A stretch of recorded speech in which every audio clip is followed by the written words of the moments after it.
Good afternoon everyone, I am the Watch Gent. Today we're talking to you about the Casio F-108wh, which I personally feel is the best value watch you can get for under £25. So before I start, I'll just do a quick wristwatch check. And today I've got my Seiko 5 on, which is the 7009-3110. So this is a bit of a vintage Seiko. They don't actually make this model anymore, but I thought with it being the Jubilee weekend and bank holiday, it'd be appropriate because this is the only watch I've got with Jubilee bracelets on.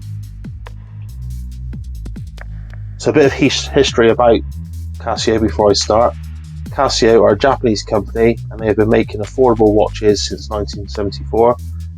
Casio make some iconic watches that are simple and excellent value for the money. Which brings me on to the watch itself, which I think is probably the best watch you can get for under £25.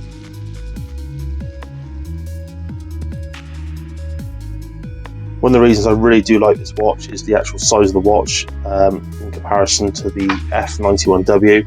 As you can see, it is quite a lot bigger, and also the straps themselves are a lot bigger as well. As you can see there, I've got quite big wrists, so this one definitely suits me a lot more than the F-91w. Both watches are pretty basic.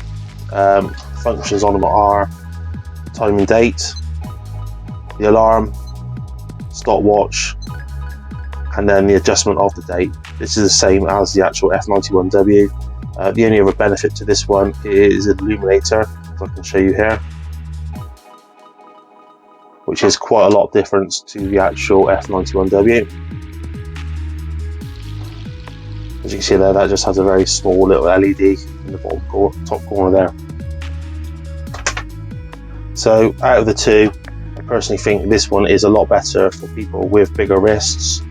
Also, I do prefer the actual look of this one. The only drawback I would say is the actual illuminator writing and the water resistance. I think they probably could have ditched that just to make it look a little bit more cleaner.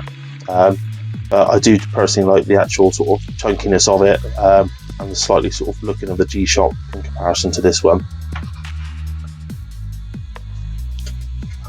The only other little drawback I would say is the actual water resistance of the watch.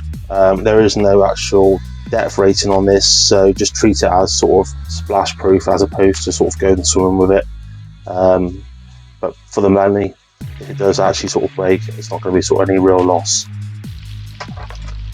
Thank you for watching my video. I hope you enjoyed it, and please like and subscribe for more videos.